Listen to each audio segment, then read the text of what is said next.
investment and risk theory, and all-important tax rules. But it also requires an understanding of how we, as fallible humans, make mistakes. In this course, I'm going to give you the most important information you'll need to manage your own finances. But I'll also give you insight from the emerging science of personal financial decision-making, so you'll avoid following your emotions down the wrong path. I'm going to let you in on a secret. I buy things on impulse. I rarely remember to save for retirement. I get scared when the market falls. And I never quite find the time to finish things I know I ought to finish. I'm just like you, but that doesn't prevent me from reaching my financial goals. That's because I know how my own brain can get in the way of making good financial decisions. And I know some tricks that help me bypass the parts of my brain that get me in trouble. Managing money means more than being organized. By the end of this course, you'll be able to develop a plan that uses science to help you reach your financial goals. So let's spend some time talking about the brain.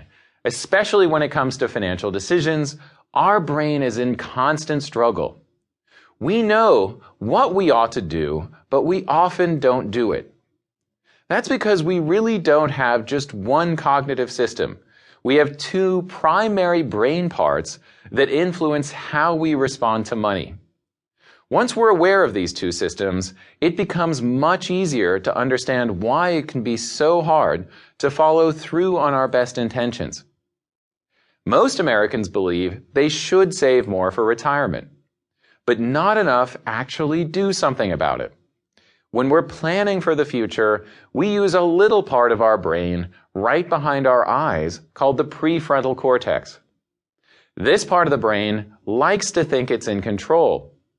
In fact, it likes thinking it's in control so much that when faced with evidence that it's not in control, it goes to great lengths to justify why we, for example, yelled at our boss or sold all our stock after a market crash.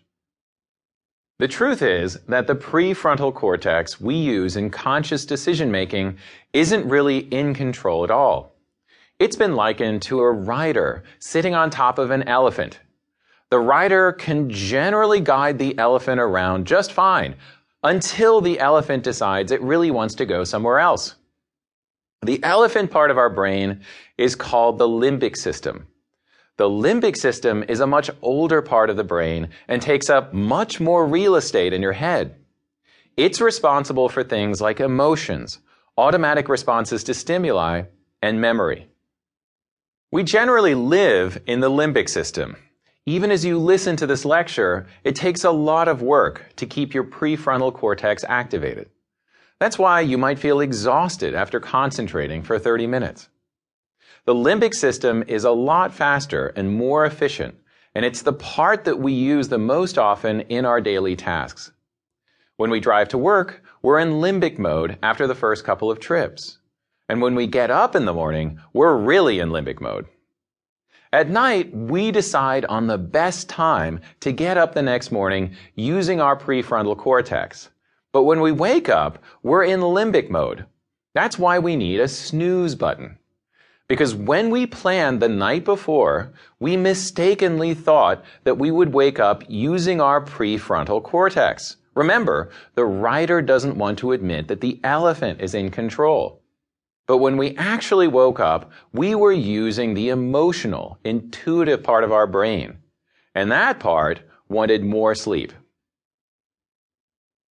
There's no rational reason a snooze button should exist. We should wake up in the morning and realize that this is, in fact, the best time to wake up, and we should get out of bed. Does this make us a bad person? No, it makes us human. But we can win the battle if we anticipate how our limbic system is going to react.